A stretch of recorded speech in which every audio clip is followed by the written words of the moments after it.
Hélène n'évoquait pas ses histoires sentimentales. Elle devait bien l'admettre. Elle tombait cruellement amoureuse de Louis, pour en rêver la nuit. Ils étaient constamment ensemble, jour après jour. Comment faire pour ne pas se sentir attirés l'un à l'autre, en se repoussant sans arrêt? S'amuser à ce jeu, c'était vilain, au fond. Avant d'arriver à son entreprise, elle s'arrêta dans une boulangerie. Elle acheta 2 pains au chocolat. C'était dérisoire. On ne séduit pas une personne avec des viennoiseries. L'intention demeurait là. Elle se rendit à son poste avec une bonne humeur, en attendant la venue de Louis. Soudain, elle le vit se ramener. Cet homme restait étrange. Il ne parlait pas beaucoup avec le personnel de l'atelier. Il était plutôt du genre bien solitaire. En s'approchant d'elle, il lui serra la main comme chaque matin. « Pain au chocolat !» s'exclama-t-elle. « C'est ton anniversaire ?»« Non, comme ça. Je souhaite me pardonner. »« De quoi ?»« S'il te plaît, c'est déjà bien assez dur pour moi. » « Clarifions le sujet tout de suite, affirma-t-il. Louis amorça le tout pour le tout. Quitte à se prendre une gifle, il s'en moquait. Il se fichait aussi de tout ce que les autres pouvaient dire à leur sujet.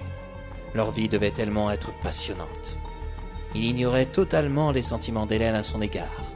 Pour tout dire, Hélène tentait tant bien que mal de les refouler. Elle avait déjà tant souffert. Sans lui laisser le temps de réagir, Louis l'embrassa directement sur les lèvres. Elle le repoussa comme elle le put, mais l'emprise de Louis était si puissante qu'elle comprit l'inutilité d'y résister. Lorsqu'il la lâcha, elle le gifla. Tout le monde fut témoin de la scène. « Ne recommence plus jamais ça !»« Oh, ne t'inquiète pas pour ça. Et tes pains au chocolat, tu peux te les garder » annonça-t-il en désertant son poste. Il ne regrettait pas son geste. Il était conscient de ce qu'il effectuait. On entendit sa voiture démarrer, puis quitter le parking. Le chef de production s'approcha d'Hélène en demandant « Où se trouve Louis ?»« Je ne sais pas. On ne s'en va pas sans raison comme ça. Il m'a embrassé. »« Comment ? Mais ce n'est pas grave, je l'ai cherché aussi. Suivez-moi dans mon bureau. » Cette relation qu'elle entretenait avec Louis occupait tous les esprits. Étonnant qu'à Chambretot, on n'en ait pas encore entendu parler. Cela n'allait pas tarder. Hélène était à bout de nerfs. Hier soir, son neveu venait de se faire renverser. Ce matin, Louis, qu'elle se forçait à considérer comme un ami et non comme un amant, l'enlaça passionnément par surprise. Le goût de ses lèvres demeurait encore sur sa peau. Elle ne pouvait pas dire qu'il embrassait mal. Au contraire, elle l'avait repoussé pour qu'on puisse prendre sa défense. Elle avait honte. Comment pouvait-on se permettre un tel acte en public? Dans le bureau, elle fut obligée de tout raconter, sans le moindre mensonge.